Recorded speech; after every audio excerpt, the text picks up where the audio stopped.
શાશ્વત હોસ્પિટલ 2016માં ચાલુ કરી હતી. ખ્યાલ કઈ રીતે આવે કે એને કેન્સરનું દર્દ થયું? કેન્સરનું નિદાન જેટલું વહેલું એટલું જ એનાથી બચવું સહેલું. કેન્સરના રોગની અંદર કેવી તકેદારી રાખવી જોઈએ? કોઈ પણ લક્ષણને અવગણો નહીં. કોઈ સારવાર ગેરંટી નથી આપી શકતી.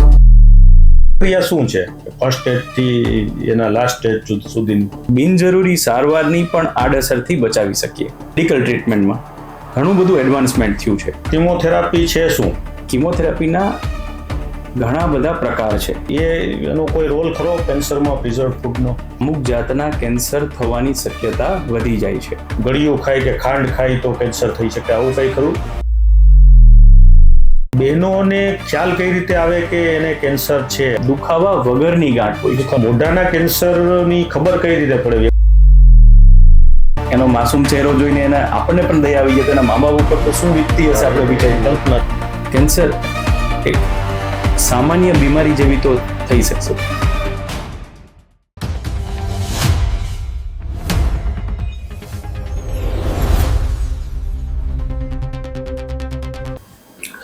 નમસ્કાર દર્શક મિત્રો, ચક્રવાત ન્યૂઝમાં આપનું સ્વાગત છે.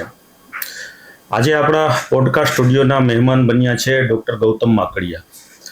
ડૉક્ટર માકડિયા સાહેબ કેન્સરના નિષ્ણાત છે, તજજ્ઞ છે અને સૌરાષ્ટ્ર અને ગુજરાતમાં શાશ્વત હોસ્પિટલના નામથી તેઓ તેમનું મેડિકલ ક્ષેત્રની અંદર પ્રદાન આપી રહ્યા છે. સ્વાગત છે આપનું માકડિયા સાહેબ. થેન્ક યુ જિગ્નેશભાઈ. નમસ્તે મિત્રો. માકડિયા સાહેબ, આપને આવકારું છું અને ખાસ તો અમારા દર્શક મિત્રો એ જાણવા માગે છે કે આપ મેડિકલ ક્ષેત્રમાં કઈ રીતે આવ્યા, આપની વિદ્યાર્થી કાળથી એક નિષ્ણાત ડૉક્ટર તરીકેની જર્ની કેવી રહી? જૂના દિવસો યાદ કરું તો મમ્મી પપ્પાના મહેનતને લીધે અને શિક્ષકોના એક્ટિવ ઇન્વોલ્વમેન્ટને લીધે અને ઈશ્વરની દયાને લીધે મેં 12th સ્ટાન્ડર્ડ પાસ કર્યું 2003માં ધોરાજીથી, શ્રી એઝેડ કનેરી હાઈસ્કૂલથી. અને ત્યારથી મારી મેડિકલની જર્ની કહી શકું એ શરૂ થઈ. અને 2003થી લઈને 2016 સુધી મેં અભ્યાસ કર્યો. શરૂઆતમાં Jamnagar Shri MP Shah medical college અને પછી અમદાવાદ સિવિલ હોસ્પિટલ અને બીજે મેડિકલ કોલેજમાં મેં મારું MD પૂરું કર્યું. અને 2013થી 2016 સુધી મેં ત્યાં અમદાવાદ સિવિલ હોસ્પિટલમાં જ GCRI ગુજરાત કેન્સર રિસર્ચ ઇન્સ્ટિટ્યૂટમાં DM નો અભ્યાસ પૂરો કર્યો. અને પછી 2016થી 2026 અત્યાર સુધી હું રાજકોટમાં જ પ્રેક્ટિસ કરું છું મારા કલીગ અને મારા પાર્ટનર સાથે, ડૉક્ટર અલ્પેશ કિકાણી. અમે બંને શાશ્વત હોસ્પિટલ 2016માં ચાલુ કરી હતી. અચ્છા, તો શાશ્વત હોસ્પિટલ આપશ્રીએ શરૂ કરી માકડિયા સાહેબ, એ પહેલાં તમે કોઈ હોસ્પિટલમાં કે અન્ય તમે મેડિકલ ક્ષેત્રની અંદર તમારો અનુભવ? 2016માં રાજકોટમાં શાશ્વત હોસ્પિટલમાં અમે જે અમારી જર્ની શરૂ કરી એ પહેલાં અમદાવાદ સિવિલ હોસ્પિટલમાં ફોર્ચ્યુનેટલી એટલો સારો અનુભવ થઈ ગયો હતો કે મને અને ડૉક્ટર અલ્પેશ મારા પાર્ટનર અમે બંનેને એવું ક્યારેય જરૂરી ના લાગ્યું કે બીજે ક્યાંય અનુભવ લેવો જોઈએ. એનો મતલબ એવો નથી કે આ કોઈ અતિશયોક્તિ છે, પણ અમદાવાદ સિવિલ હોસ્પિટલે અમને ઘણું બધું શીખવ્યું છે. જે પેશન્ટો અમારા જે અમદાવાદ સિવિલ હોસ્પિટલમાં કેમ્પસમાં આવતા, ત્યાં હોસ્પિટલમાં સારવાર લેવામાં આવતા, અને ખાસ કરીને અમારા ગુરુજનો જેને અમે મેડિકલ પ્રોફેસર્સ કહીએ, એમની મદદને લીધે અમે એટલું સારું કોન્ફિડન્સ અનુભવતા કે અમને ક્યારેય એવું ફીલ ન થયું કે હજી વધારે એક્સપિરિયન્સ લેવાની જરૂર છે. હા, આ લાઈફ લોંગ લર્નિંગ પ્રોસેસ છે જિગ્નેશભાઈ. એટલે અમે દરરોજ ને દરરોજ કંઈક ને કંઈક શીખીએ છીએ કે વધારે ને વધારે કઈ રીતે પેશન્ટને સારું પરિણામ આપી શકીએ. પણ આ હકીકત છે. બિલકુલ. જનરલી કેન્સર એટલે કેન્સર એવું લોકો સમજતા હોય છે, તો હું આપની પાસેથી એ જાણવા ઈચ્છીશ સાહેબ કે કેન્સર એટલે શું? એની આપણે લોકભોગ્ય લોકો સમજી શકે એવી વ્યાખ્યા કરવી હોય તો શું કરી શકીએ? કેન્સરને અમારી ભાષામાં કહીએ ને તો abnormal and uncontrolled growth of our own body tissues, એટલે કે શરીરની જરૂરિયાત વગર શરીરના કોષો જ્યારે અનિયંત્રિત અથવા તો અસામાન્ય રીતે વૃદ્ધિ પામે છે ત્યારે તેને કેન્સરની ગાંઠ થયેલી કહેવાય. અને એ કેન્સરના કોષો શરીરમાં કાંઈ ફાયદો નથી કરતા, પણ શરીરને ઘણું બધું ડાયરેક્ટલી અને ઇનડાયરેક્ટલી નુકસાન પહોંચાડે છે, જેને આપણે કેન્સરની અસરો ગણી શકીએ. બરાબર. તો લોકોને ખ્યાલ કઈ રીતે આવે કે એને કેન્સરનું દર્દ થયું છે, અથવા તો એના કોઈ સિમ્પટોમ્સ, કોઈ કોમન સિમ્પટોમ્સ આપણે કહી શકાય? ચોક્કસપણે કેન્સરના લક્ષણો એટલે કે સિમ્પટમ્સ જાણવા જરૂરી છે, જેથી આપણે પેશન્ટનું વહેલી તકે નિદાન કરી શકીએ અને એની પ્રોપર ટ્રીટમેન્ટ કરી શકીએ. કારણ કે એક વસ્તુ હકીકત છે કે કેન્સરનું નિદાન જેટલું વહેલું એટલું જ એનાથી બચવું સહેલું. બરાબર. અને એના માટેના જે લક્ષણો કોમન કહું તો શરીરની કોઈ પણ ભાગમાં અસામાન્ય કોષોની વૃદ્ધિ થઈને ગાંઠ જેવો ભાગ ઉપસી જવો, એકદમથી વજન ઘટી જવો, દર્દીને વારંવાર થાક લાગવો, જે કુદરતી આદતો છે પેશાબની અને ટોયલેટની એમાં કોઈ ફેરફાર થવો, શરીરના કોઈ પણ ભાગમાંથી એબનોર્મલ રીતે બ્લીડિંગ થવું, જેમ કે મહિલાઓને, માતાઓ બહેનોને કોઈ પણ માસિકના સમય સિવાયના સમયમાં ક્યારેય પણ અનિયમિત રીતે બ્લીડિંગ થાય, અથવા તો માતા બહેનોને છાતીમાંથી લોહી નીકળે, અથવા તો પુરુષોને પેશાબમાં લોહી નીકળે કે જેનું કોઈ કારણ ન હોય. તો જનરલી ઘણા બધા લક્ષણો છે, એમાંના અમુક લક્ષણો મેં તમને કહીએ. અને ઘણા બધા લક્ષણો ઓર્ગન સ્પેસિફિક હોય, જેમ કે મોઢાનું કેન્સર છે તો મોઢાના કેન્સરના અમુક લક્ષણો હશે, જેમ કે મોઢામાં ન રૂજાતું ચાંદુ, અથવા તો શરીરના કોઈ પણ ભાગમાં ન રૂજાતું ચાંદુ. જનરલી 1 કે 2 વીકમાં કોઈ પણ ચાંદામાં રિકવરી આવી જવી જોઈએ, પણ જો રિકવરી નથી આવી રહી તો આપણે એને કેન્સરનું પોટેન્શિયલ સિમ્પટમ એટલે કે લક્ષણ ગણવું રહ્યું. મોઢું, ઘણા દર્દીઓમાં મોઢામાં સફેદ અથવા તો લાલ ચકામાં પડી જતા હોય કે જે રૂજાય નહીં, અથવા તો ડોકમાં કોઈ ગ્રંથિ ઉપસી આવે, મોઢું એકદમ પેક થતું જાય. બરાબર.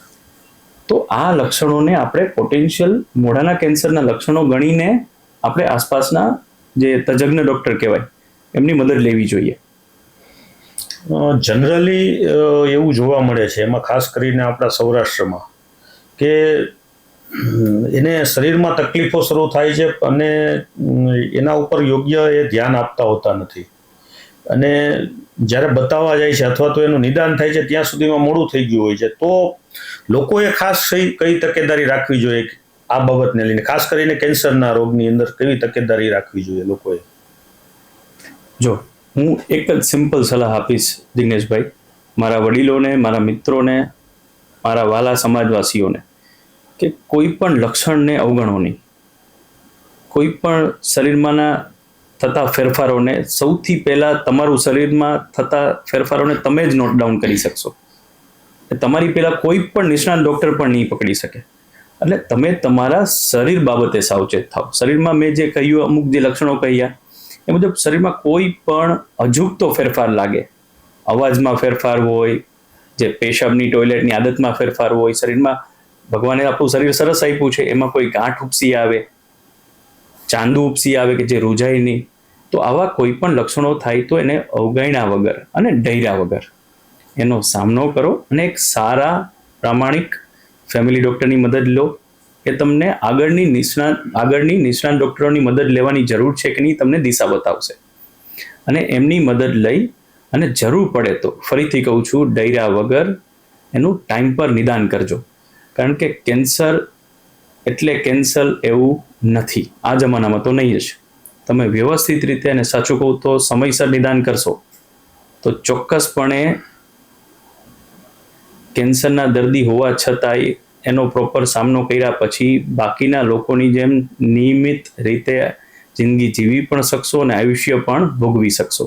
જરૂર છે ખાલી સમજદારીપૂર્વક એનું નિદાન કરવાની અને પછી જરૂરી પ્રક્રિયાઓ પૂર્ણ કરીને હિંમત બતાવવાની, એનો સામનો કરવાની.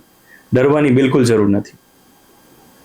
ડૉક્ટર સાહેબ, આપણે ઘણીવાર સાંભળતા હોય છે, ચર્ચાઓ પણ થતી હોય છે કે એમને ફર્સ્ટ સ્ટેજનું કેન્સર છે અને થર્ડ સ્ટેજનું છે, કોઈને ફોર્થ સ્ટેજનું છે. લોકો આવી ચર્ચાઓ કરતા હોય છે, પણ ખરેખર આ સ્ટેજ શું છે એ લોકોને કે ખુદ મને પણ ખબર નથી કે આ સ્ટેજ કઈ રીતે ડિફાઇન કરવામાં આવે. તો આ આખી પ્રક્રિયા શું છે ફર્સ્ટ સ્ટેજથી એના લાસ્ટ સ્ટેજ સુધીની? જો કેન્સરના સ્ટેજ દરેક શરીરના દરેક ભાગના જે અવયવો છે એના દરેકના અલગ અલગ સ્ટેજિંગ સિસ્ટમ છે, અને દરેક અવયવના સ્ટેજીસના ઘણા બધા પરિબળો હોય છે કે જેને ધ્યાનમાં રાખીને એમનું સ્ટેજિંગ નક્કી કરવામાં આવે. સ્ટેજિંગ નક્કી કરવાનો ફાયદો ડૉક્ટર્સને એટલો હોય કે એ પ્રમાણે એ જે તે દર્દીઓને પ્રોપર સારવાર આપી શકે. જેમ કે શરૂઆતના સ્ટેજના મોટાભાગના દર્દીઓને બહુ ઓછી સારવારની જરૂર પડે, અને લેટ સ્ટેજ હોય જેમ કે સ્ટેજ જેમ એડવાન્સ થાય એમ રોગ થોડો આપણે નઠારો ગણવો, રોગ થોડો એગ્રેસિવ ગણવો, જડ થઈ જાય. અને જો એ જડ થઈ જાય તો એને એ પ્રમાણે ટ્રીટમેન્ટ આપવી પડે. જેમ કે અમુક સ્ટેજમાં અમુક અવયવોમાં જે કેન્સર હોય તો એમાં સર્જરી કામ કરે, અમુક સ્ટેજમાં અમુક અવયવોના કેન્સરમાં કિમોથેરાપી કામ કરે. તો જે તે દર્દીઓનું સ્ટેજ નક્કી કરવું એટલે જરૂરી છે, અને એ નક્કી કરવા માટે મેં તમને કહ્યું એમ ઘણા બધા પરિબળો ધ્યાનમાં લેવાતા હોય. એમાંથી એક અગત્યનું પરિબળ છે કે અમે સીટી સ્કેન છે, પેટ સીટી સ્કેન છે. ધારો કે કોઈ દર્દીએ ડાયરેક્ટલી ઓપરેશન કરવું પડ્યું હોય તો એ જે સર્જરીના રિપોર્ટ ઉપરથી સ્ટેજ નક્કી થાય. હવે તો મોલેક્યુલર સ્ટેજિંગ આવી ગયા છે, એટલે કે મોલેક્યુલર ટેસ્ટ, એટલે કે નવા જમાનાની ઘણી બધી એડવાન્સ ટેસ્ટની મદદ લઈ અને પેશન્ટનું વધારે પ્રિસાઇઝ સ્ટેજ નક્કી કરવામાં આવે છે, જેથી જે તે પેશન્ટોને આપણે એ પ્રમાણેની નહીં વધારે નહીં ઓછી સારવાર આપી શકીએ અને બિનજરૂરી સારવારની પણ આડઅસરથી બચાવી શકીએ. તો આ થયું સ્ટેજિંગનું મહત્વ. સાહેબજી, આપણે જોયું છે કે સારવારની પદ્ધતિઓમાં પણ ધીમે ધીમે ઘણા પ્રકારના પરિવર્તન આવ્યા છે. પહેલાં જે કેન્સરની સારવાર હતી એકદમ પીડાજનક હતી. દર્દીઓને ઘણા એવું કહેતા કે કેન્સર કરતાં તેની સારવારથી લોકો જે મરી જાય છે, એવું મેં સાંભળ્યું છે ઘણી વખત. તો સમય અનુસાર એમાં શું પરિવર્તન આવ્યું છે, અને પહેલાં કઈ રીતે કેન્સરની સારવાર થતી અને હવે આધુનિક સમયમાં એવી કઈ મોડર્ન ટેકનોલોજીઓ છે જેની મદદથી કેન્સરની સારવાર કરવામાં આવે છે? ઘણા બધા અંશે જે પાસ્ટમાં જે પેશન્ટોને તકલીફ ભોગવવી પડતી એનું કારણ એ હતું કે ત્યારે સંશોધનો લિમિટેડ હતા. સર્જરીમાં, રેડિયેશનમાં, કિમોથેરાપીના ઓપ્શન્સ લિમિટેડ હતા, નવી ટેકનોલોજી નહોતી, અને સામે પક્ષે કેન્સરને સાજું કરવા માટે ડૉક્ટર્સે એ પદ્ધતિઓ અપનાવવી પણ પડતી. એટલે ઘણા બધા દર્દીઓને એની સાઇડ ઇફેક્ટનો ભોગ બનવો પડતો. પણ અત્યારે જેમ સમય વીતતો જાય છે, ટેકનોલોજી આગળ વધતી જાય છે, ટેકનોલોજીનો એડવાન્ટેજ આપણને જે મળતો રહે છે, એ પ્રમાણે સર્જરીમાં, રેડિયેશનમાં અને મેડિકલ ટ્રીટમેન્ટમાં ઘણું બધું એડવાન્સમેન્ટ થયું છે, જેને લીધે પેશન્ટોને બહુ ઓછી તકલીફે, હું એમ નહીં કહું કે તકલીફ પડતી જ નથી, પણ ઓછી તકલીફે સારું રિઝલ્ટ મળે છે. અને એનું કારણ છે કે ઘણું બધું સંશોધન પહેલાં જે વર્ષોમાં થતું હતું એ હવે મહિનાઓમાં ને દિવસોમાં થાય છે. દરેક અઠવાડિયે કંઈક ને કંઈક નવી ટેકનોલોજી આવે છે અથવા તો નવી ટ્રીટમેન્ટ આવે છે જેનો લાભ પેશન્ટને મળી શકે. જેમ કે પહેલાંના જમાનામાં જિગ્નેશભાઈ જસ્ટ કિમોથેરાપીથી મેડિકલ ટ્રીટમેન્ટ થતી, પણ હવે કિમોથેરાપીની સાથે ઘણા બધા દર્દીઓને ટાર્ગેટેડ થેરાપી અને ઇમ્યુનોથેરાપી નામની સારવારનો પણ લાભ આપી શકાય છે. ચાહે બ્લડ કેન્સરનું દર્દી હોય કે શરીરમાંના બીજા કોઈ અંગોનું કેન્સર હોય છે, તો એનો લાભ પેશન્ટોને સારી રીતે મળે છે, ઓછી સાઇડ ઇફેક્ટ સાથે વધારે પ્રિસાઇઝ રહીને આપણે એમની ટ્રીટમેન્ટ કરી શકીએ છીએ. અને એમની જે જર્ની કહેવાય, ટ્રીટમેન્ટની જર્ની, એ ઘણી બધી સગવડભેરી બને છે. અને at the end of the day આપણે એમને જે સારું રિઝલ્ટ આપવું છે એ પણ આપવું વહેલી તકે પોસિબલ બને છે, અને લાંબા ગાળાનું રિઝલ્ટ આપવું એમને માટે પોસિબલ બને છે અમારા માટે ડૉક્ટર તરીકે. સાહેબ, કેન્સર સાથે જે આ શબ્દ કિમોથેરાપી પણ જોડાયેલો છે, તો એકચ્યુઅલ આ કિમોથેરાપી છે શું? કઈ રીતે સારવાર કરે છે અને એનાથી દર્દી છે સાજો થાય છે? જો ઘણા બધા દર્દીઓમાં હજી પણ આ સમયે પણ અને ભવિષ્યમાં પણ કિમોથેરાપીની જરૂર પડશે જ. એટલે કિમોથેરાપી એક અનિવાર્ય અંગ છે સારવારનું. જો તે સમજણપૂર્વક પેશન્ટની ઉંમર, પેશન્ટનું શરીર કેવું છે, પેશન્ટ કેટલું ખાઈ પીએ છે, કેટલું હરતું ફરતું છે, પેશન્ટને કોઈ જૂની બીમારીઓ છે કે નહીં, પેશન્ટને કયા અંગનું કેન્સર છે, કયા સ્ટેજનું કેન્સર છે, આ બધાને ધ્યાનમાં રાખીને પછી અમે ડૉક્ટર તરીકે પેશન્ટોને કિમોથેરાપી પ્રિસ્ક્રાઇબ કરીએ. અને એ કિમોથેરાપી ગોળી પણ હોઈ શકે, એ કિમોથેરાપીનું ઇન્જેક્શન પણ હોઈ શકે, એ કિમોથેરાપીનો બાટલો પણ હોઈ શકે. અચ્છા. એટલે કિમોથેરાપીના ઘણા બધા પ્રકાર છે. કિમોથેરાપી એટલે એક સમજી શકીએ કે એક જાતનું કેમિકલ છે કે જે શરીરમાં કોઈ પણ રૂટ થ્રુ, ચાહે મોડેથી, ચાહે ઇન્જેક્શનથી, ચાહે બાટલાથી, પ્રોપર કેલ્ક્યુલેશન્સ બાદ આપવામાં આવે છે. અને એની ધારી અસર એના શરીરમાં આવે એવી અમે ડૉક્ટર તરીકે આશા રાખતા હોય. એટલે સાહેબ, કેમોથેરાપીથી જે કેન્સરના કોષ છે એ નાબૂદ થઈ જાય છે, એવું બને? જો કિમોથેરાપી આપવાના ઘણા બધા પ્રકાર હોય, જેમ મેં કીધું એ પ્રમાણે એના ડિફરન્ટ રૂટ્સ હોય, એમ કિમોથેરાપીના અનેક પ્રકારો છે. એ અનેક પ્રકારોમાંથી જે દર્દીઓને કિમોથેરાપી સર્જરી પહેલા આપવાની હોય તો એને અમે ન્યૂ એડજુવન્ટ કિમોથેરાપી કહીએ. જે દર્દીઓને કિમોથેરાપી સર્જરી પછી આપવી જોઈએ તો એને અમે એડજુવન્ટ કિમોથેરાપી કહીએ. અમુક દર્દીઓને અનફોર્ચ્યુનેટલી કેન્સર મટી શકે એમ ના હોય તો એમને જે લાંબા સમય સુધી કિમોથેરાપી લેવી પડે, એનું જિંદગી ટકાવી રાખવા માટે, એની તકલીફો ઓછી કરવા માટે એને અમે પેલિએટિવ કિમોથેરાપી કહીએ. તો આ બધાય પ્રકારો છે અને જરૂરિયાત મુજબ અમે ડૉક્ટર તરીકે એમને પ્રિસ્ક્રાઇબ કરીએ કે તમારે અત્યારે સર્જરી ના કરવી જોઈએ, પહેલાં કિમોથેરાપી લેવી જોઈએ. તો એના અમુક ડિફાઇન્ડ સાયકલ્સ હોય કે લાઈક 2 કે 3 સાયકલ આપી અને અમે પાછો રિસ્પોન્સ જોઈએ કે પેશન્ટને કેવો રિસ્પોન્સ આવ્યો છે. સારો રિસ્પોન્સ હોય તો એ તબક્કે અમે એને સર્જરીની એડવાઇસ કરીએ. એટલે ડિપેન્ડિંગ ઓન ધ નીડ, અમુક પેશન્ટોને 2 થી 3 સાયકલ આવે, અમુક પેશન્ટોને 6 સાયકલ આવે, અમુક પેશન્ટોને લાંબા ગાળા સુધી એટલે કે વર્ષો સુધી સાયકલ કિમોથેરાપીની પણ લેવી પડે. અમુક દર્દીઓને અમે શરૂઆતમાં ઇન્જેક્શન બાટલાવાળી કિમોથેરાપી આપ્યા પછી, એના રોગ કંટ્રોલ કર્યા પછી ગોળી દવાવાળી કિમોથેરાપી અમે એમને પ્રિસ્ક્રાઇબ કરતા હોઈએ. તો ડિપેન્ડિંગ ઓન ધ નીડ, જરૂરિયાત મુજબ, પેશન્ટના બોડીના રિસ્પોન્સ મુજબ અને પેશન્ટના બોડીમાં રહેલા કેન્સરના રિસ્પોન્સ મુજબ અમે ટાઇટ્રેટ કરીએ, ડિસાઇડ કરીએ કે પેશન્ટને શું જરૂર છે. ઓકે સાહેબ, સૌથી અગત્યનો પ્રશ્ન એ છે કે ખાસ કરીને આપણા સૌરાષ્ટ્ર જે ઝોન છે, આપણો પ્રદેશ છે, એના માટે કે સૌરાષ્ટ્રની અંદર છેલ્લા વર્ષોમાં જોઈએ આપણે, છેલ્લા 10-15 વર્ષોની અંદર તો કમ્પેરેટિવલી કેન્સરનું પ્રમાણ સતત વધી રહ્યું છે અને ખાસ કરીને યુવા પેઢી છે આનો ભોગ બની રહી છે. તો સૌરાષ્ટ્રમાં કયા પ્રકારના કેન્સરનું પ્રમાણ વધ્યું છે અને એ શા કારણે વધ્યું છે, એની થોડી આપ એના ઉપર પ્રકાશ પાડશો? તમારી વાત સાચી છે. કેન્સરનું પ્રમાણ ઓલ ઓવર પણ વધી રહ્યું છે અને ખાસ કરીને સૌરાષ્ટ્રમાં પણ વધેલું પ્રમાણ જોવા જ મળે છે. એના કારણો જોઈએ તો વધતું જતું વ્યસનનું પ્રમાણ, ખાસ કરીને તંબાકુ છે, તંબાકુથી થતા નુકસાનો વિશે તો તમે બધા પરિચિત જ હશો. સાથે આલ્કોહોલ એટલે કે દારૂનું સેવન, સાથે રાસાયણિક ખાતરો, જંતુનાશક દવાઓનો જે અનિયંત્રિત છંટકાવ કહું છું, અમુક હદ સુધી કદાચ એ છંટકાવ વ્યાજબી હશે પણ અનિયંત્રિત છંટકાવ ચોક્કસપણે કેન્સર વધવાનું એક કારણ છે. આપણું જે વાતાવરણનું પ્રદૂષણ ગણીએ કે જે આપણું આસપાસનું જે વાતાવરણ છે એ ઘણું બધું પ્રદૂષિત થઈ ચૂક્યું છે બિકોઝ ઓફ ધ ઇન્ડસ્ટ્રીયલાઇઝેશન.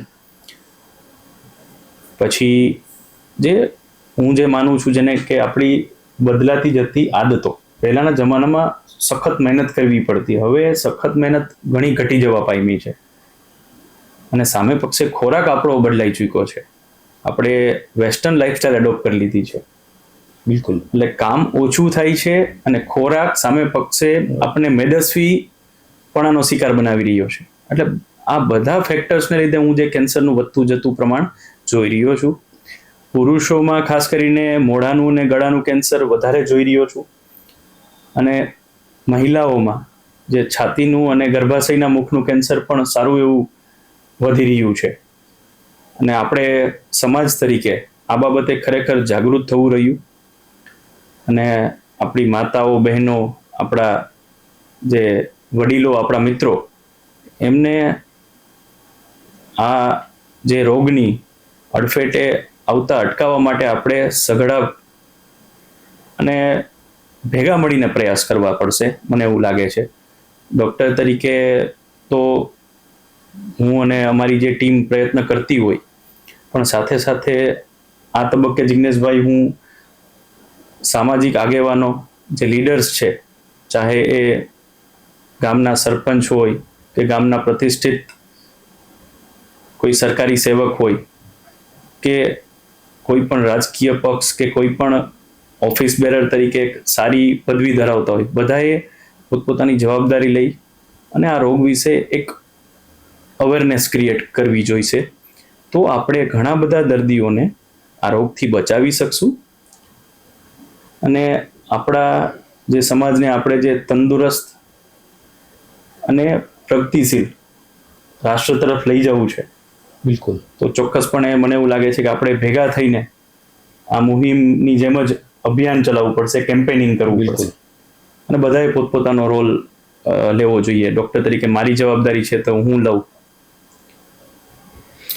સાહેબ, એક એવી માન્યતા પણ પ્રચલિત છે સમાજમાં કે કેન્સર થાય ને એટલે ઘર ધોવાઈ જાય.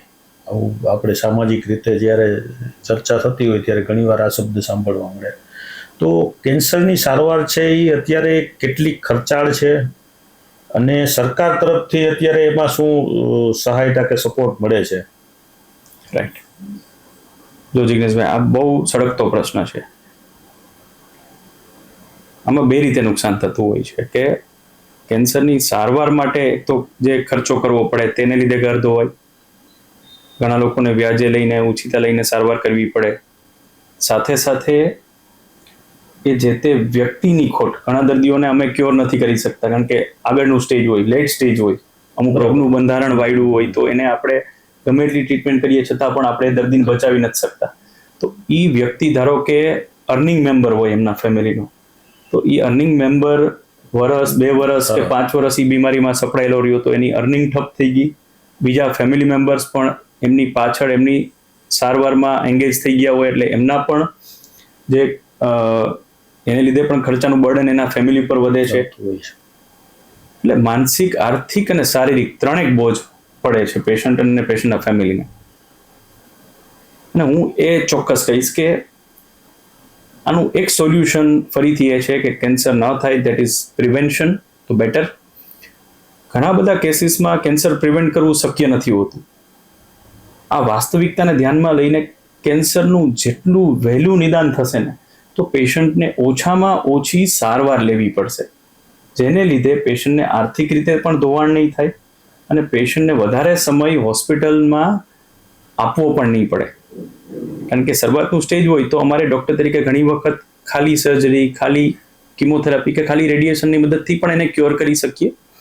અને એક વસ્તુ જણાવું તો મને આનંદ પણ થાય છે કે શરૂઆતના સ્ટેજના કેન્સરમાં રોગનો ઉથલો મારવાના ચાન્સીસ પણ જનરલી ઓછા હોય છે. એટલે કે એ માણસ તમારી મારી જેમ નોર્મલ આયુષ્ય ભોગવી પોતાના ફેમિલી માટે, પોતાની જાત માટે સારું કામ કરી શકે, રૂટીન લાઈફ પછી એની જીવી શકે છે. અને આવા માણસો જો આપણા સમાજમાં વધારે ને વધારે આપણે જો જોડી શકીએ તો આપણા રાષ્ટ્રની પ્રોડક્ટિવિટી વિચારીએ તો ઘણી બધી મેજર ઇમ્પેક્ટ આવી શકે. બિલકુલ. બીજું એક કહીશ કે કેન્સરની સારવાર પાછળ ખર્ચો જ કરવો પડે એવું નથી. બહુ નજીવા ખર્ચે અથવા તો ખર્ચા કર્યા વગર પણ કેન્સરની સારવાર આ જમાનામાં શક્ય છે. અને એના માટે ફરીથી કહું છું, થોડીક જાગૃતિ હશે ને આપણામાં બધામાં, ખાસ કરીને હું ફરીથી કહીશ આપણા જે આગેવાનોને, કે આપણે લાગતા વળગતા દર્દીઓને અથવા તો એના સગાવાલાઓને પ્રોપર માર્ગદર્શન આપીએ કે અમુક જગ્યાએ જે સારવાર ખરેખર ખર્ચા વગર અથવા તો મહદઅંશે નજીવા, માઇનર કોસ્ટ થી થતી હોય છે. ગવર્મેન્ટની જેમ કે પોલિસી છે, બહુ સારી પોલિસી કહેવાય, જેમને કહેવાય PMJY, પ્રધાનમંત્રી જન આરોગ્ય યોજના, જેને આપણે આયુષ્માન કાર્ડ કહીએ છીએ. તો એનો લાભ દરેક દર્દી લઈ જ શકે અને એની મદદથી પ્રોપર સારવાર લઈ જ શકે. મોટાભાગની સારવાર આજે આયુષ્માન કાર્ડમાં કવર પણ થઈ જતી હોય છે જિગ્નેશભાઈ, ફોર્ચ્યુનેટલી. એટલે લગભગ તમામ પ્રકારના કેન્સરને આવરી લેવામાં લગભગ ગણીએ તો તમામ પ્રકારના કેન્સર અને લગભગ મોટા ભાગની સારવાર આમાં ઇન્ક્લુડેડ છે. અમુક સારવાર જે આમાં ઇન્ક્લુડેડ નથી અનફોર્ચ્યુનેટલી, જેમ કે અમુક ટાર્ગેટેડ થેરાપી છે, અમુક ઇમ્યુનોથેરાપી જે અત્યારની જે લેટેસ્ટ સારવાર છે તે અમુક સારવાર કવર નથી થઈ શકતી, પણ એના માટે પણ ગવર્મેન્ટની બીજી ઘણી સ્કીમ્સ હોય છે અને અમુક હોસ્પિટલ એનો લાભ પણ આપતા હોય છે પેશન્ટોને.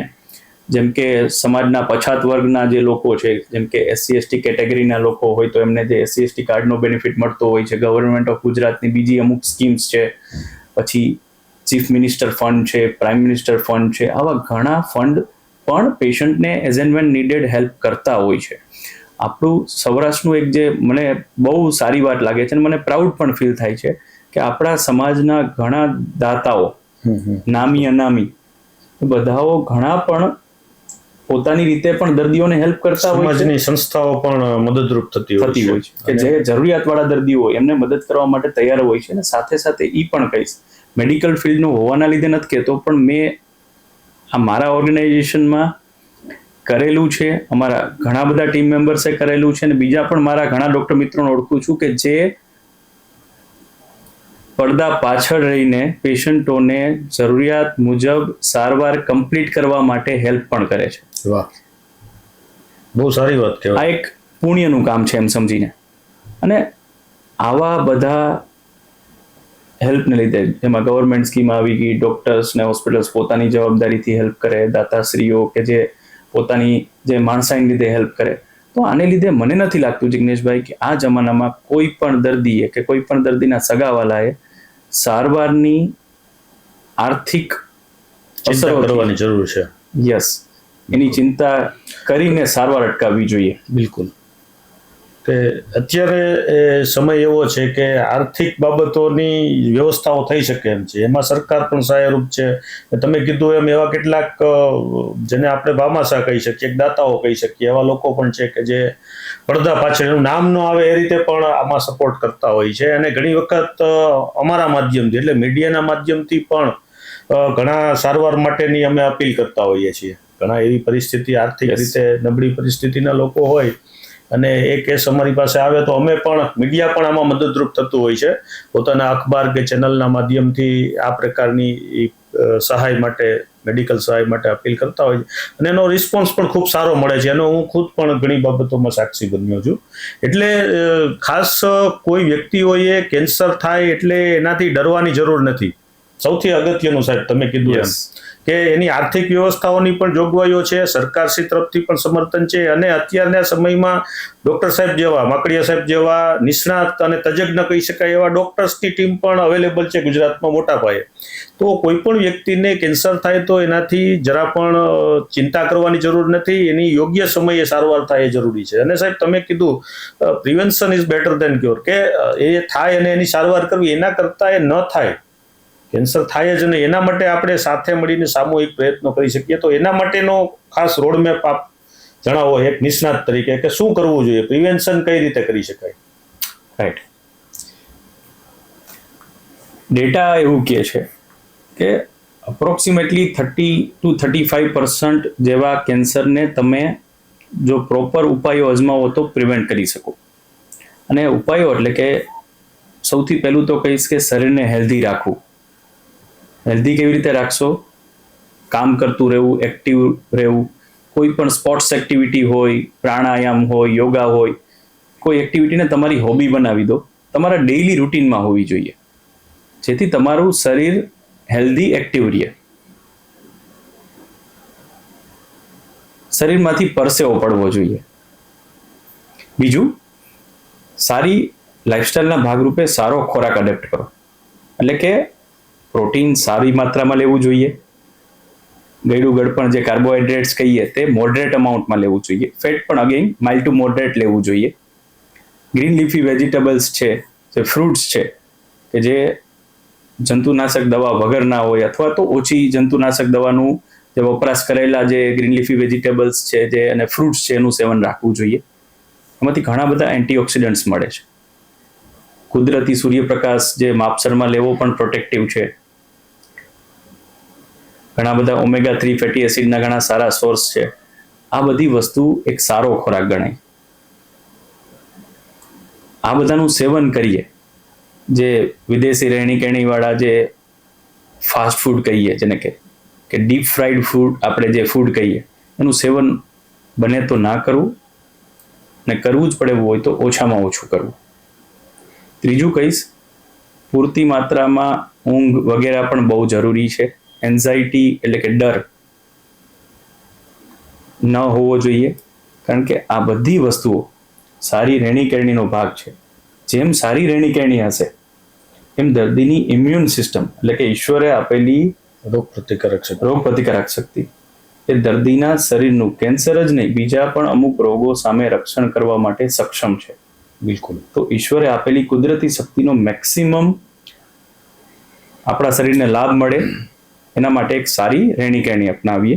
બીજું, વ્યસનોથી આપણા શરીરને દૂર રાખીએ. તમાકુ છે, દારૂ છે, આ બધાને લીધે ઘણા બધા કેન્સર થાય છે, ઘણા બધા શરીરના અવયવોના કેન્સર થાય છે. ત્રીજું, મેં કહ્યું એ પ્રમાણે વાતાવરણમાં જે પાણીમાં, હવામાં જે પ્રદૂષણ છે એ ઓછું થાય એના માટે આપણે સમાજ તરીકે જાગૃત થવાની જરૂર છે.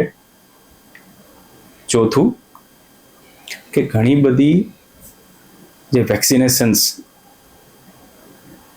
અત્યારે અવેલેબલ છે એમાંની અમુક વેક્સિન્સ કેન્સરને પ્રિવેન્ટ કરવા માટે સક્ષમ સાબિત થઈ છે. જેમ કે દીકરીઓને 9 થી 14 વર્ષની ઉંમરમાં આપણે જો હ્યુમન પેપિલોમા વાયરસની વેક્સિન આપી દઈએ તો ચોક્કસપણે એનો લાભ દીકરીઓને ભવિષ્યમાં થાય છે અને ગર્ભાશયના મુખનું કેન્સર થતું અટકે છે. જે મહિલાઓએ 9 થી 14 વર્ષમાં ના લીધી હોય તે 40 કે 45 વર્ષની ઉંમર સુધી એનો વેક્સિનેશનનો ડોઝ લઈ શકે છે.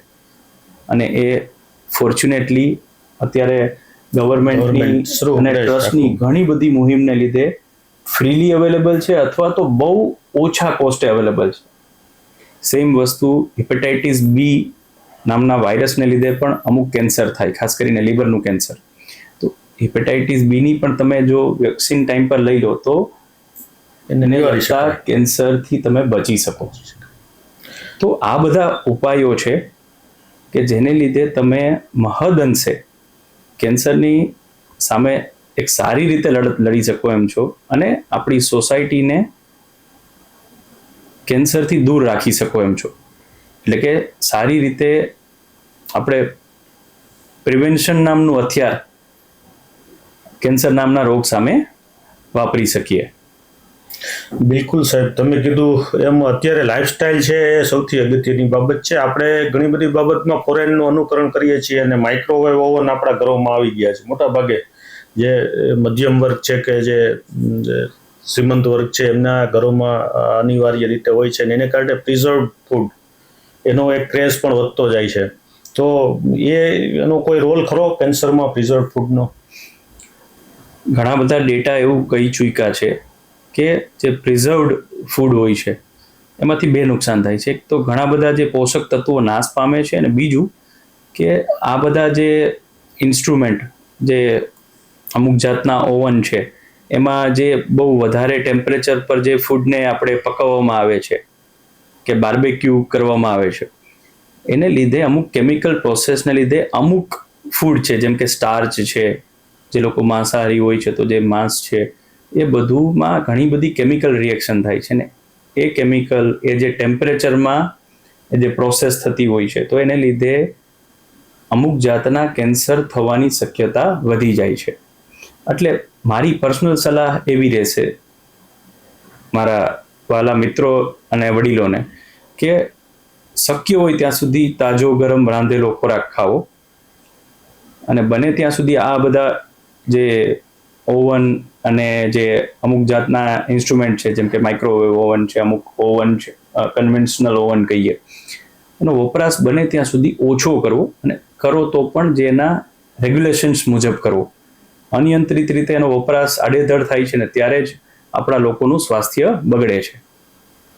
બિલકુલ સાહેબ, બીજું એક ખાસ અગત્યનું પ્રશ્ન છે કે કેન્સરની સારવારની ઘણી બધી જાહેરાતો આવતી હોય છે, સોશિયલ મીડિયામાં આવતી હોય છે કે ભાઈ આ જગ્યાએ જાઓ તો એ કેન્સર મટાડી દે. એવા જે કહેવાય કે જે ડૉક્ટર નથી પણ છતાંય કોઈને કોઈ એના અનુભવને આધારે આપણે એને ઊંટ-વૈદ કહી શકીએ.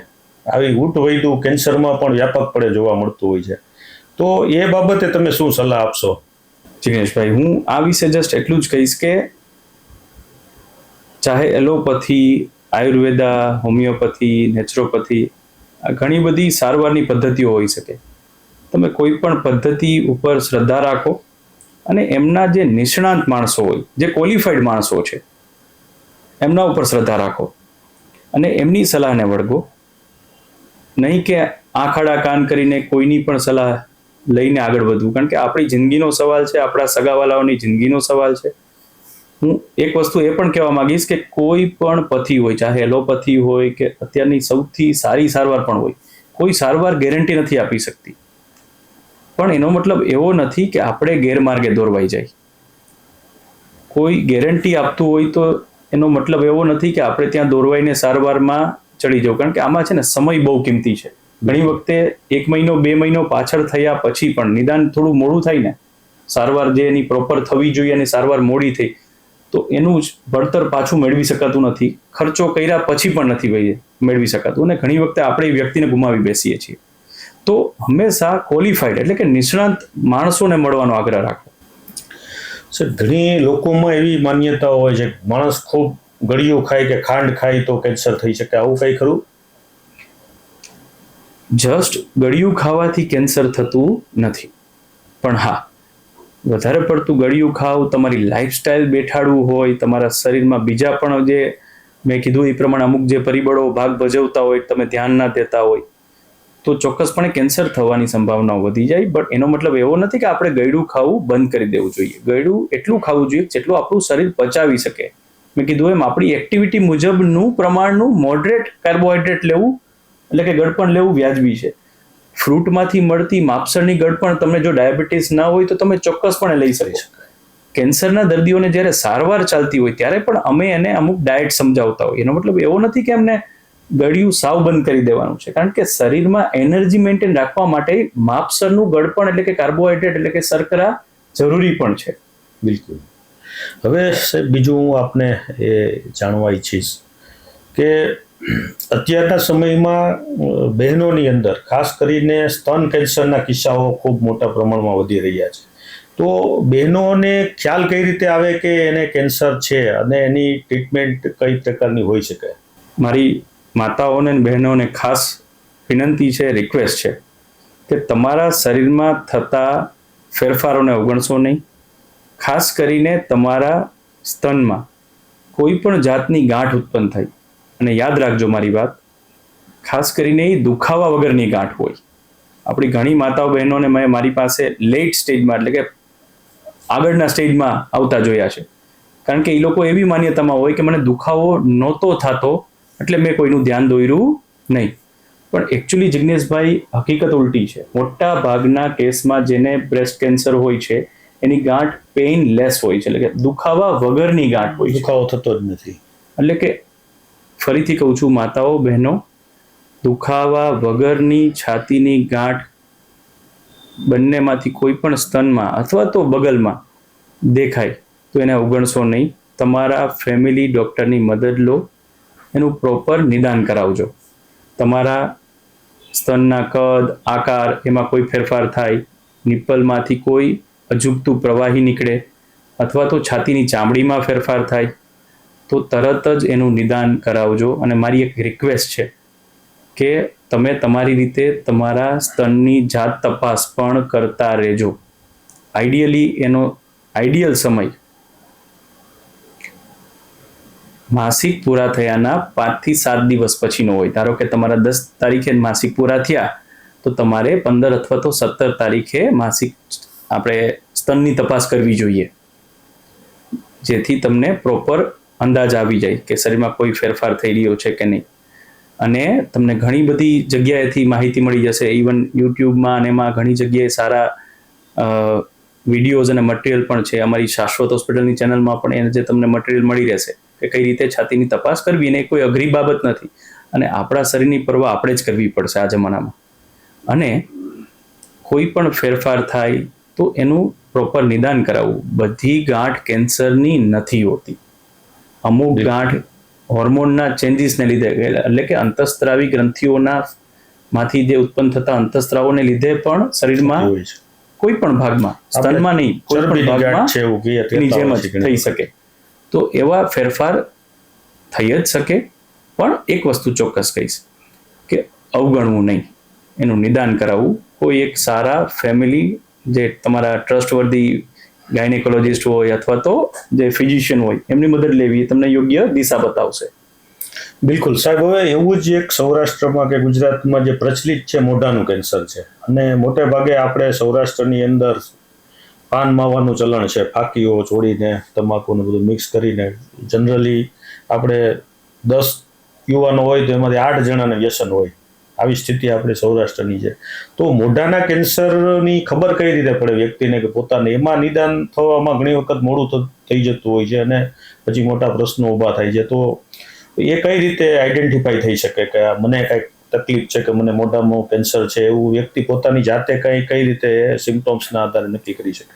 મેં શરૂઆતમાં કહ્યું એમ જિગ્નેશભાઈ, અમુક એના લક્ષણો હોય, જેમ કે મોઢું એકદમથી પેક થતું જાય. પેલા 2 આંગળી ખુલતું હતું, પછી 1 આંગળી ખુલે છે. હવે તો 1 આંગળી પણ માંડ ખુલે છે. તો ત્યારે તમારે થોડું સચેત થઈ જવું જોઈએ. બીજું કે મોઢામાં લાલ અથવા તો સફેદ ચકામા પડે કે જે રૂજાય નહીં. તમે ત્યાં ટચ કરો તો તરત બ્લીડિંગ થવા માંડે. અથવા તો તમારા જે ગલોફામાં અથવા તો હોઠમાં અથવા તો તાળવામાં અથવા તો જીભમાં કોઈ ચાંદુ ઉત્પન્ન થાય, અને એ 2 અઠવાડિયા સારવાર કર્યા છતાંય, 2 અઠવાડિયા રાહ જોવા છતાંય મટતું નથી, તો એની ચોક્કસપણે એની આગળ તપાસ કરાવવી જોઈએ. તો એ કેન્સરનું ચાંદુ હોઈ શકે. અને તમને કોઈ પણ ડાઉટ લાગે તો તમે તમારા આસપાસના જે સારા ડેન્ટિસ્ટ છે, કે કોઈ સારા કાનના ગળાના નિષ્ણાત છે, કે સારા કોઈ ફેમિલી ફિઝિશિયન છે, એમની મદદ લઈ અને એમનું આગળ ઉપર નિદાન કરાવી શકો. અથવા તો જરૂર પડે તો એની સારવાર લઈ શકો, પણ અવગણતા નહીં. કારણ કે આ જ ગોલ્ડન પીરિયડ હોય છે કે જ્યારે ધારો કે કેન્સર થયું તો પણ નાસીપાસ થવાની જરૂર નથી. મેં કહ્યું એમ, શરૂઆતના સ્ટેજમાં આપણે જો એને પકડી પાડશું તો ઓછામાં ઓછી સારવારે એનો નિવેડો લાવી શકાય. ઓછામાં ઓછા ખર્ચે અથવા તો નહિવત ખર્ચે તમે એમાંથી બહાર નીકળી શકો. અને સૌથી મહત્વનું કે શરૂઆતના સ્ટેજમાં નિદાન થયાના લીધે તમને લાંબો સમય, જે રિલેપ્સ ફ્રી ઇન્ટરવલ કહીએ અમારી ભાષામાં, બરાબર, કે લાંબો સમય ક્યોર રહેવાના ચાન્સીસ વધી જાય, તમારી મારી જેમ નોર્મલ લાઈફ જીવવાના ચાન્સીસ વધી જાય. બિલકુલ. હવે સાહેબ, કેન્સરના નિદાન માટે મોટે ભાગે બાયોપ્સીની મદદ લેવામાં આવતી હોય છે. તો ઘણી એવી માન્યતા પણ છે કે કેન્સર હતું ઘણા સમયથી, કાંઈ થતું નહોતું, બાયોપ્સી કરાવ્યું પછી એને તકલીફ થવાની શરૂ થઈ ગઈ. તો આ જે માન્યતા છે એની પાછળનું લોજિક શું છે? દિનેશભાઈ, 1-2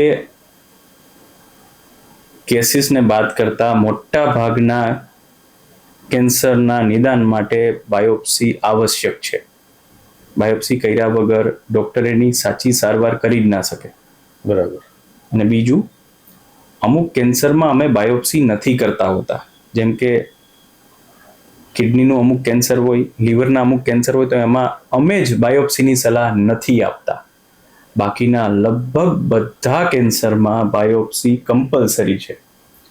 અને જો બાયોપ્સીથી નિદાન ન થાય પ્રોપર, તો એની સારવારની પ્રોપર દિશા કરી શકાતી નથી. એનું નુકસાન બહુ મોટું છે પેશન્ટ માટે, કે જેને કહેવાય આંધળી સારવાર કરી. ખાલી પેટ સ્કેન કે સીટી સ્કેન કે MRI કર્યાથી રોગનું નિદાન નથી થઈ જતું. અને બીજું કે જે ભૂલ ભરેલી માનસિકતા બની ગઈ છે, એમાં હું જસ્ટ એટલું જ કહીશ કે જો બાયોપ્સીથી દર્દીને નુકસાન થતું હોત તો જનરલી આખી દુનિયામાં કોઈ પણ ડૉક્ટર આવી રીતે અમારી જેમ બાયોપ્સીની સલાહ આપતો જ ના હોત. એટલે બાયોપ્સી છે એ જ ફર્સ્ટ સ્ટેજ છે, સારવાર માટેની શરૂઆત જ બાયોપ્સીથી થાય છે, એવું આપણે કહી શકીએ? આપણે એવું કહી શકીએ કે નિદાનનું શરૂઆતનો તબક્કામાં આપણે બાયોપ્સીની, અમુક બ્લડ ટેસ્ટની, સીટી સ્કેન, પેટ સીટી સ્કેન, MRI વગેરે જેવા ટેસ્ટની મદદ લેવી જોઈએ, તો જ એનું પ્રોપર નિદાન થઈ શકે. અને પ્રોપર નિદાન વગર, કેન્સર એક્સપર્ટ તરીકે હું એટલું તો કહી શકું કે પ્રોપર નિદાન વગર આ રોગની પ્રોપર સારવાર કરવી શક્ય નથી. અને ત્યાં જ મોટા ભાગના દર્દીઓને જે નુકસાન થતું હોય છે, કે જે આ આઈડિયલ વેથી, આ આઈડિયલ પાથથી ડાયવર્ટ થાય, એમને મેં ઘણી વખતે નુકસાન ભોગવતા જોયા છે. સાહેબ, તમારો લાંબો અનુભવ રહ્યો છે. તમે લગભગ એક દાયકાથી 2013 થી આમ તો તમે સારવાર શરૂ કરી છે. 2016 થી અને 2013 થી મેં મારું સ્ટડી હતું. Yes, you are right.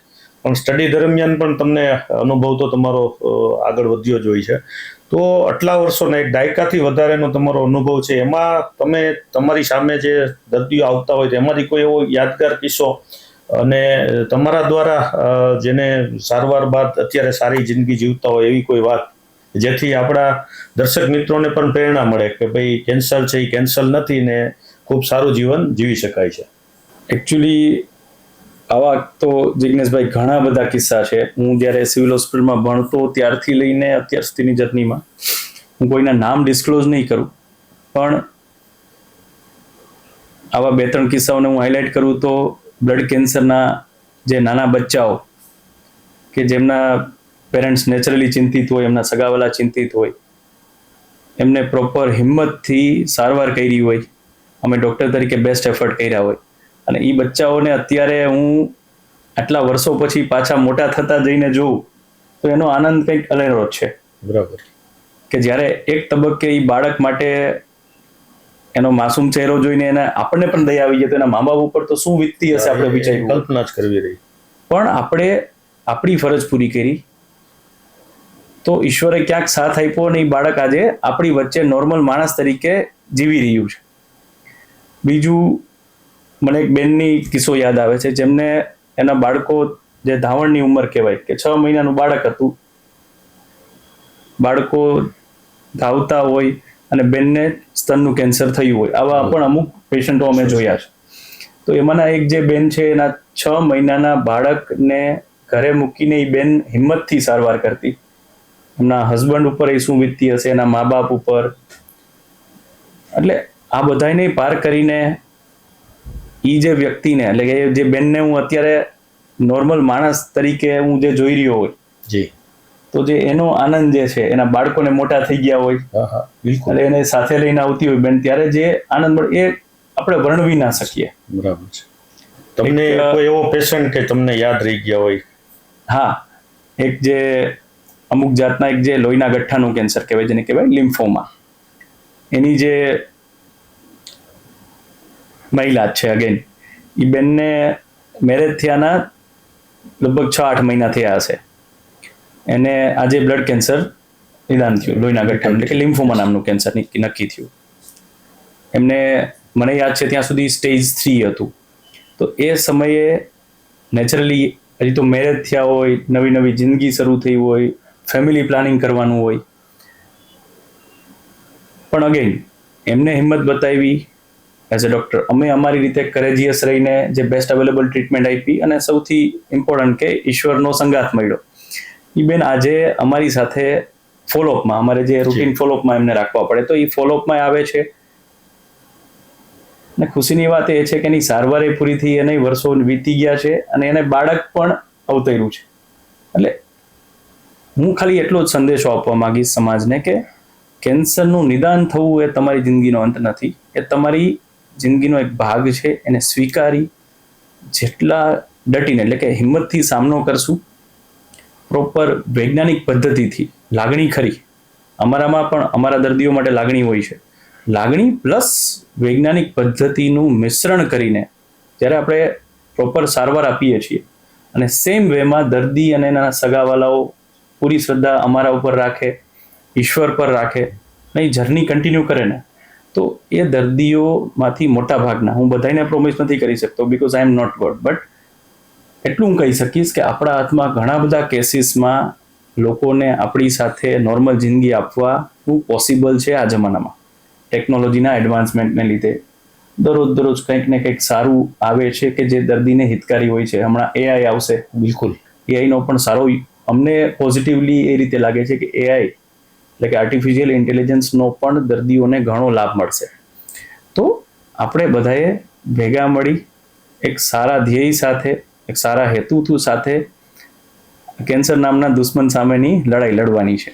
એટલે સાહેબ, જે રીતે ટેકનોલોજી આગળ વધી રહી છે, તાજેતરમાં મેં સોશિયલ મીડિયામાં ક્યાંક એવું વાંચ્યું હતું કે રશિયાએ કોઈ આની વેક્સિન પણ ડેવલપ કરેલી છે.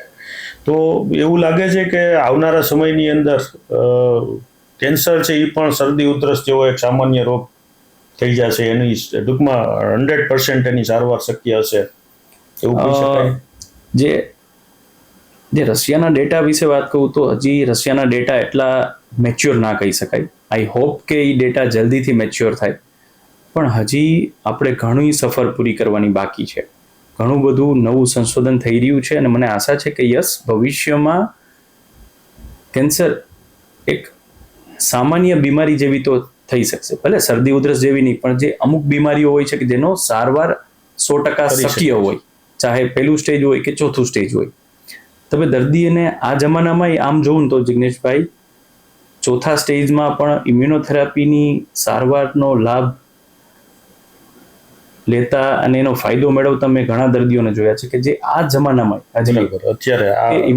અત્યારે કરંટ ટાઈમ ઇમ્યુનોથેરાપીનો બેનિફિટ મેળવીને ઘણા બધા સ્ટેજ 4 વાળા પેશન્ટને પણ લોંગ ટર્મ સર્વાઈવલ મળે છે. અને જેને પોટેન્શિયલી ક્યોરેબલ કહીએ અમે એને. પોટેન્શિયલી ક્યોરેબલ એટલે કે અત્યારથી નથી જાણતા, પણ કદાચ ભવિષ્યમાં એ લોકો પણ ક્યોર થઈ શકશે because of the result given by us, result given by this technology immunotherapy. તો ભવિષ્યમાં તો ચોક્કસપણે આ બધી જે સારી વેક્સિન્સ શોધાવાની છે જેથી કેન્સર થતો અટકે. બીજું છે કે કેન્સરનું વહેલું નિદાન શક્ય બને. ત્રીજું કે કોઈ પણ સ્ટેજમાં હજી વધારે સારી જે ઇમ્યુનોથેરાપીના બેટર વર્ઝન્સ આવી રહ્યા છે, CAR T સેલ થેરાપી આવી રહી છે. તો આ બધાનો બેનિફિટ ચોક્કસપણે મળશે અને મને પૂરી આશા છે કે કેન્સર નામના રોગને આપણે સારી આવી રીતે આપણે હરાવી શકશું. અને આપણે અત્યારે કેન્સરથી પાછળ ચાલી રહ્યા છીએ. આઈ સિન્સિયરલી પ્રે ટુ ગોડ કે કેન્સરને એક સમય આવશે કે જ્યારે આપણે કેન્સરને આપણી પાછળ ચલાવશું. બિલકુલ. માકડિયા સાહેબ, આપ શાશ્વત હોસ્પિટલના માધ્યમથી આપની સેવા પ્રદાન કરી રહ્યો છો, તો અત્યારે વર્તમાનમાં તમારું જે શાશ્વત હોસ્પિટલ છે એ કઈ રીતે રન કરો છો આપ, અને ભવિષ્યનું તમારું વિઝન શું છે અને કઈ રીતે લઈ જવા માંગો છો લોકોની વચ્ચે?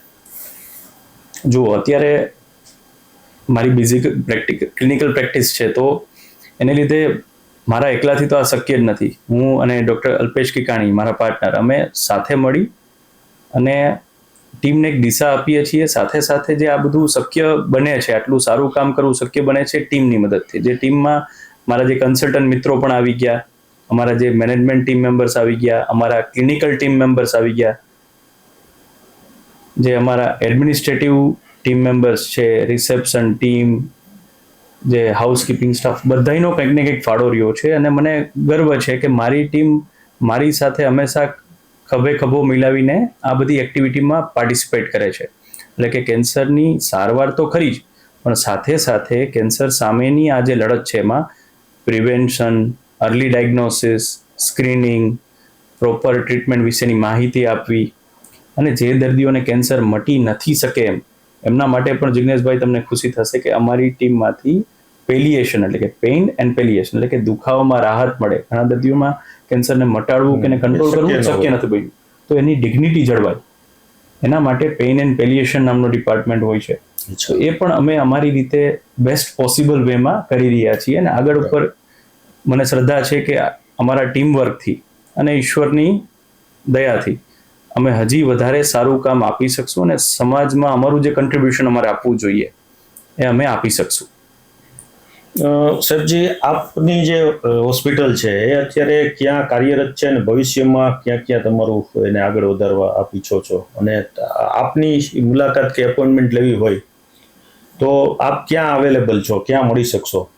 અમારા અત્યારે જે શાશ્વત હોસ્પિટલ્સના જે બે સેન્ટર્સ છે, એક Balaji hall 150 feet ring road અને જે રોયલ પ્લસ શાશ્વત હોસ્પિટલ એ આપણે જસ્ટ ગોપાલ ચોક પાસે ત્યાં આવેલી છે. બાકી શાશ્વત હોસ્પિટલની અમારી જે ટીમ છે એમની પ્રેઝન્સ જુનાગઢ સમન્વય હોસ્પિટલમાં અમે સેવા આપીએ છીએ. વેરાવળ અમારી ટીમ હાજર છે. જામનગર શાશ્વત હોસ્પિટલનું પોતાનું સેન્ટર છે. એવી જ રીતે મોરબીમાં પોતાનું શાશ્વત હોસ્પિટલનું સેન્ટર છે. અમરેલીમાં ટૂંક સમયમાં અમે અમારી સર્વિસ શરૂ કરવા જઈ રહ્યા છીએ. સો તમને કેન્સરની સારવારની એક કઠણાઈ કહું તો પેશન્ટોને વારંવાર ટ્રાવેલિંગ કરવું પડે, જી, ખાસ કરીને જે લેટ સ્ટેજમાં હોય. તો આ એના માટે ઓછું panic કરવા માટે પીડાદાયક હોય. પેશન્ટ માટે, પેશન્ટના કેરટેકર એટલે કે એમના ફેમિલી મેમ્બર્સ માટે પણ. તો એ ઓછું કરવા માટે અમારા તરફથી આ એક મુહિમ છે કે કઈ રીતે એમને, જેને આપણે કહીએ ને ડોર સ્ટેપ પર સારવાર Yes, yes. આપી શકીએ. બરાબર. કેન્સરનું ખાલી સારવાર કરવા માટે આ સેન્ટર્સ નથી. અમે એ સેન્ટર્સના માધ્યમથી કેન્સર અવેરનેસ પણ સ્પ્રેડ કરીએ છીએ. જી, cancer prevention, screening, early diagnosis, proper માર્ગદર્શન અને સારવાર, અને એના ફેમિલીનું કાઉન્સિલિંગ પણ યસ, એ પણ ઇન્ટિગ્રલ પાર્ટ છે. યસ, એ બહુ જરૂરી છે. તો આ રીતે અમે અમારી સેવાઓ સમાજને આપવાનો પ્રયત્ન કરી રહ્યા છીએ. ખૂબ સરસ, ધન્યવાદ. યુવાન વયે કેન્સરની ટ્રીટમેન્ટમાં ખૂબ મોટું નામ કમાયેલા અમારા ડૉક્ટર ગૌતમ માકડિયા સાહેબ સાથે આજે આપણે કેન્સર વિશે જાણકારી મેળવી. આવી જ માહિતીઓ આપણે અવારનવાર આપણા પોડકાસ્ટના માધ્યમથી મેળવતા રહીશું. ધન્યવાદ, આભાર માકડિયા સાહેબ.